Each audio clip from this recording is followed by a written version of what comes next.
Salam, salam sejahtera untuk kita semua. Kembali kita berjumpa dalam pelajaran pendidikan agama Katolik dan budi pekerti kelas 10 semester 2. Dan pada kesempatan saat ini kita akan bersama-sama untuk membahas materi pembelajaran yaitu kebangkitan dan kenaikan Yesus ke surga. Namun sebelum itu, marilah kita awali kegiatan pembelajaran kita dengan memohon berkat Tuhan melalui doa sebelum belajar ini. Marilah kita berdoa. Dalam nama Bapa dan Putra dan Roh Kudus. Amin.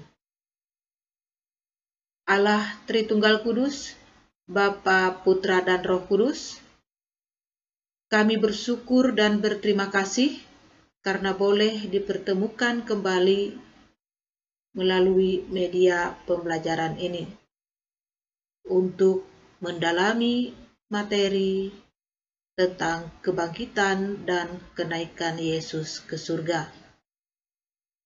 Biarlah Roh Kudus membuka hati dan budi kami agar materi ini dapat kami pahami dan hayati dalam kehidupan kami sehari-hari sebagai wujud nyata iman kami kepada Dikau.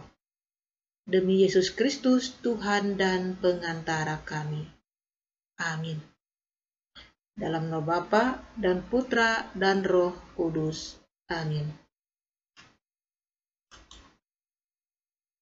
Baik peserta didik sekalian, kita akan melihat kompetensi dasar dari materi yang kita pelajari ini, yaitu mengenal Yesus yang berani memberikan dirinya dengan menderita sengsara, wafat di salib, bangkit dan naik ke surga demi kebahagiaan manusia. Kemudian, tujuan pembelajaran.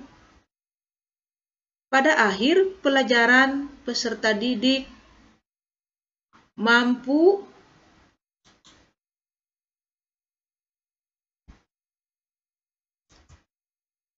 yang pertama, menjelaskan makna makam kosong dalam peristiwa kebangkitan Yesus. Yang kedua, menjelaskan makna penampakan dalam peristiwa kebangkitan Yesus. Yang ketiga, menjelaskan makna kebangkitan bagi iman Kristen. Yang keempat, menjelaskan makna kenaikan Yesus ke surga.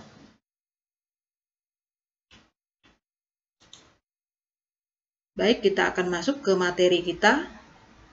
Yang bagian A, memahami peristiwa dan makna kebangkitan serta kenaikan Yesus ke surga. Bagian yang pertama, kebangkitan Yesus. Bagian A, kebangkitan Yesus merupakan peristiwa sejarah.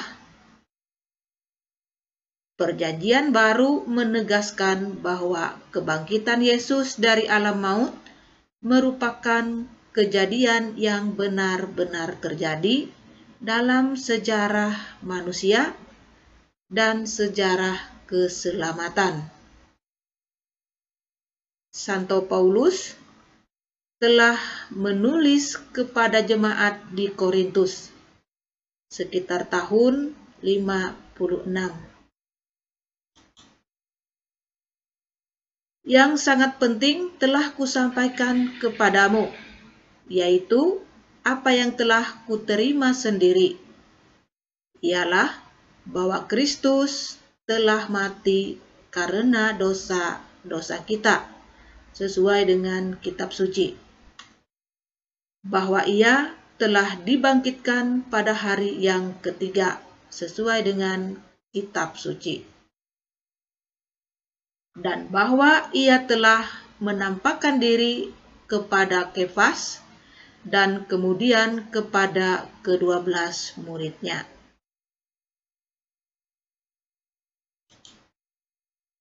Bagian B, kuburan kosong menandai Kristus yang bangkit. Kitab suci Perjanjian Baru menceritakan tentang makam kosong sebagai titik awal kisah kebangkitan Yesus. Tetapi kejadian makam kosong ini tidak langsung dengan sendirinya menjadi bukti tentang kebangkitan. Perempuan-perempuan yang melihat makam Yesus yang kosong awalnya berpikir bahwa jenazah Yesus diambil orang.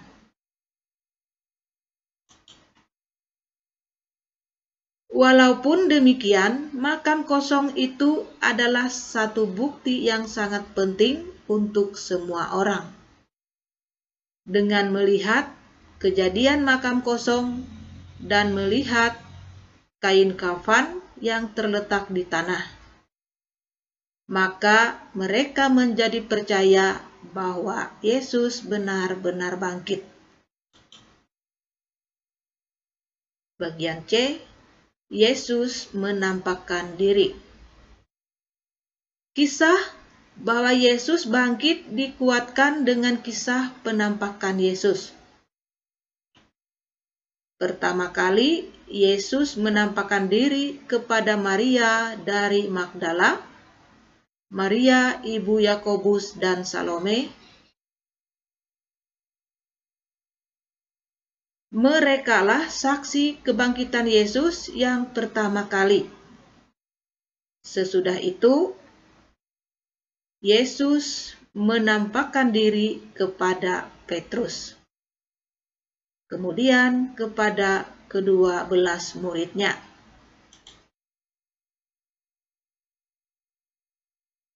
Ada 3 unsur pokok dalam penampakan Yesus. Yang pertama, unsur prakarsa.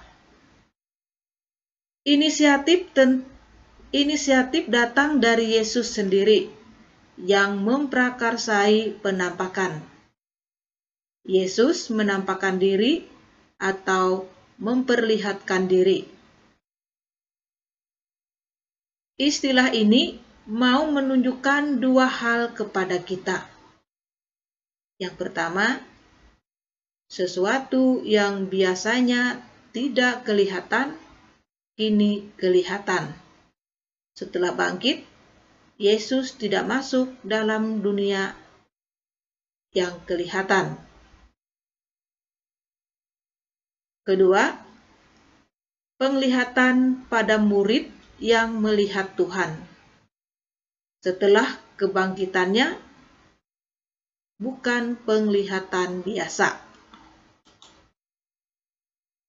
Kemudian bagian yang kedua, unsur pengakuan. Yesus dikenal dan diakui sebagai Kristus dan Tuhan. Dia yang menampakkan diri adalah Yesus dari Nazaret yang wafat di kayu salib. Dia hidup dalam kemuliaan. Pengakuan ini diungkapkan Yesus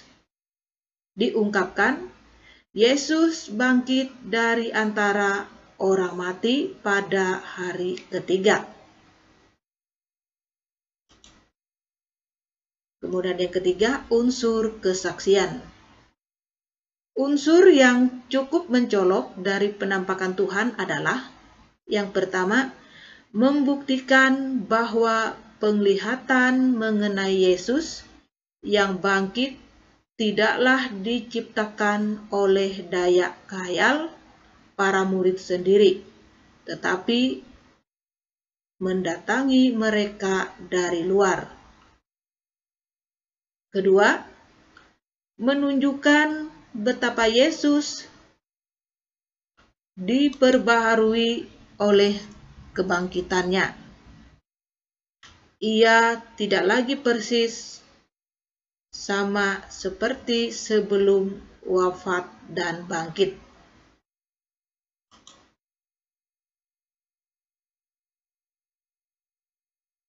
Yang ketiga, kenaikan Yesus Kristus ke surga. Selama 40 hari setelah kebangkitan, Yesus menampakkan diri kepada para murid-Nya. Selama itu, keadaannya yang mulia masih terselubung dalam sosok tubuh seorang manusia biasa, sehingga para murid-Nya dapat mengenali Dia. Ia hadir di tengah mereka, makan dan minum bersama murid-murid-Nya, dan mengajar mereka mengenal kerajaan Allah. Yesus mengakhiri kebersamaan dengan para murid-Nya dengan menyampaikan tugas perutusan untuk mewartakan Injil dan menjanjikan kuasa Roh Kudus. Sesudah Tuhan Yesus berbicara demikian kepada mereka, terangkatlah Ia ke surga, lalu duduk di sebelah kanan Allah. Gereja mengimani bahwa Kristus naik ke surga dengan tubuh dan jiwanya. Hal itu disebabkan karena kealahannya. Yesus senantiasa berada bersama dengan Allah Bapa dan Allah Roh Kudus.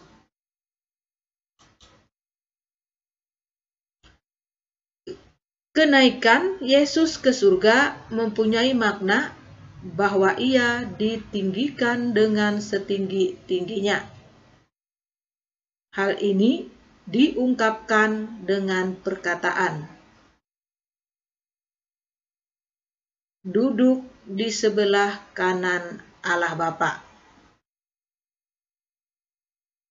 Duduk di sisi kanan Allah Bapa mengandung makna bahwa Yesus Kristus sehakikat dengan Bapa dalam kemuliaan dan kehormatan.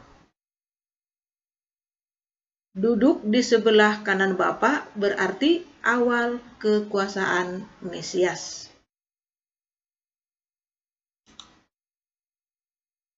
Bagian B, makna kebangkitan Yesus bagi kita.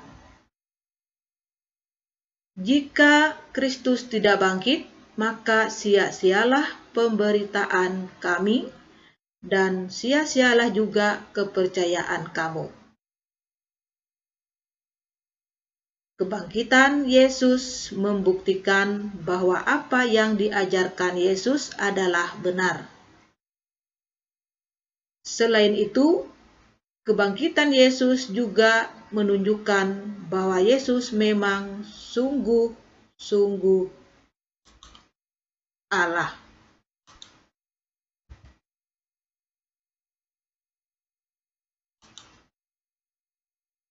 Di samping itu, dengan kebangkitan Kristus, maka terbukalah pintu masuk menuju kehidupan baru, yaitu hidup yang dibenarkan oleh Allah, atau hidup yang penuh dengan rahmat Allah. Dikatakan dalam Roma bab 6 ayat 4, supaya seperti Kristus telah dibangkitkan dari antara orang mati, demikian juga kita akan hidup dalam kehidupan yang baru. Hidup yang baru yaitu hidup di dalam rahmat, memungkinkan kita untuk dapat menjadi saudara Kristus dan menjadi anak anak Allah di dalam Kristus. Kepercayaan akan besarnya rahmat Allah ini membuka harapan baru bagi kita, bahwa pada saatnya nanti kita pun akan dibangkitkan bersama dengan Kristus, dan kemudian hidup berbahagia untuk selama-lamanya bersama dengan Kristus dalam persatuan abadi bersama Allah Roh Kudus dan Allah Bapa.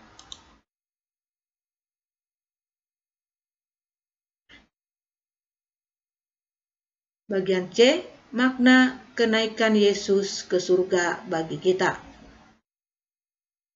Yang pertama, Kristus adalah sang pemimpin kita. Ia akan membawa serta kita yang percaya dan bergabung dengan Dia masuk dalam kemuliaan surgawi. Kristus adalah kepala gereja dan kita adalah tubuhnya. Oleh karena itu, kalau Kristus naik ke surga dengan kodratnya sebagai manusia dan Allah, maka kita sebagai anggota-anggotanya juga akan diangkat ke surga dengan tubuh dan jiwa kita, sebagaimana yang telah Ia janjikan semasa hidupnya, yaitu untuk menyediakan tempat bagi kita. Yang kedua, Kristus menjadi pengantara kita kepada Bapa. Berkat kenaikan Kristus ke surga, kita dapat sepenuhnya mempercayai Kristus.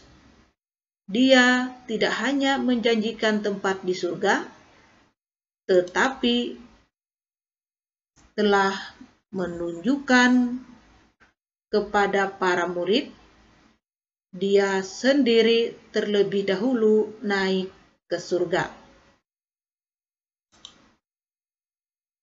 Dengan kenaikannya ke surga, maka Ia dapat menjadi pengantara kita kepada Allah Bapa, sehingga kita yang berdosa dapat mempunyai kepercayaan yang besar akan belas kasih Allah.